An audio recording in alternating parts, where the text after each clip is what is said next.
Boa noite a todos. Vamos dar continuidade ao vídeo 2. Nós estamos falando sobre o tipo de operações, né, as 4 dimensões da produção, e estamos falando sobre a dimensão de visibilidade, né, que quanto maior for a visibilidade da atividade percebida pelo consumidor, maior será, teremos então tolerância de espera limitada, satisfação definida pela percepção do consumidor, necessidade de habilidade de contato com o consumidor e um alto custo unitário.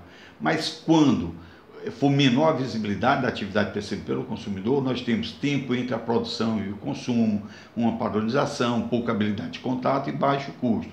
O exemplo claro para essa dimensão é quando você pega uma loja física de roupa e uma loja virtual. Na loja física, o cliente vai querer ser atendido no menor tempo possível, ele não vai querer esperar, ele quer uma atenção melhor, uma maneira mais cortês de ser atendido, né?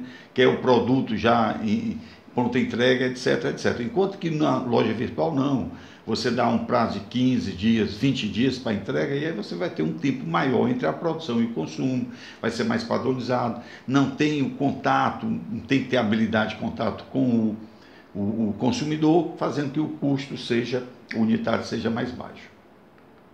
Lembre-se, a posição de uma operação nas 4 dimensões é determinada pela demanda do mercado a que está servindo. Por exemplo, outra coisa, o alto volume, baixa variedade, baixa variação e baixa visibilidade com o consumidor, todos ajudam a manter os custos de procedimento baixos. Mas quando você tem baixo volume, alta variedade, alta variação e alta visibilidade, né, por parte do consumidor, então isso carrega um tipo de penalidade em que o custo vai ser muito maior da produção. Aqui a gente encerra o vídeo 2 mostrando essa imagem para que vocês possam estudar um pouco mais, com mais detalhes. Nós vamos falar agora sobre a análise do processo de manufatura. Lembre-se que manufatura é um sistema de fabricação de grande quantidade de produtos de forma padronizada em série. Nesse processo pode ser usado somente as mãos, no caso, antes da Revolução Industrial, como o uso de máquinas que passou a ser utilizado depois da Revolução Industrial. Analisando o processo ou sistema de manufatura, observa-se que ele está classificado em processo de projeto, processo de tarefa, processo de lote, processo em linha e contínuo. Vamos ver cada um deles. O processo de projeto é um tipo de processo que trabalha com itens discretos e customizados, com início e fim bem definidos, o que representa um período relativamente longo da produção. Tem como característica baixo volume e alta variedade e geralmente o produto fabricado é único. Exemplo, é uma construção de um navio, aviões, produção de filme, etc. Ainda, só para reforçar, no sistema de produção para grandes projetos, tem-se uma sequência de tarefas ao longo do tempo, geralmente de longa duração, com pouco ou nenhuma repetitividade. Caracteriza-se por ter um alto custo e dificuldade de gerenciamento nas fases de planejamento e controle. Exemplo, restauração de imóveis, etc. Na produção artesanal, é um estilo de produção que representa a concentração de todo o trabalho nas mãos de uma única pessoa. E esse mesmo finaliza o trabalho. Analisando o processo de tarefa, a gente vai ver que ele é caracterizado por um processo que cria a flexibilidade necessária para produzir uma variedade de produtos ou serviços em quantidade significativa. A customização é relativamente elevada e o volume para qualquer produto ou serviço é reduzido.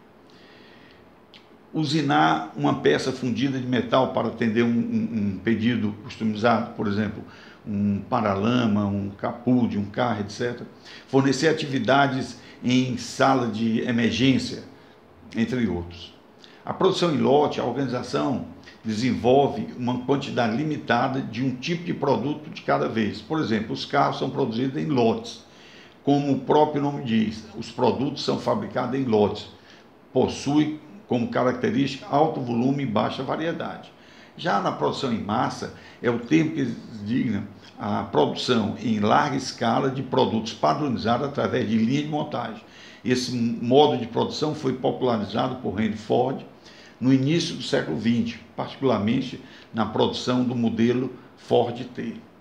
No processo em linha, o sucesso de qualquer indústria está diretamente relacionado com a eficiência de sua linha de produção. Ora, se a a operação da empresa é capaz de gerar valor com custos enxutos, a sua lucratividade, logicamente, será muito maior, assim como a capacidade de investimento para o seu próprio crescimento. Processos contínuos. Processos contínuos situam-se além dos processos de produção em massa, pelo fato de operarem em volumes ainda maiores e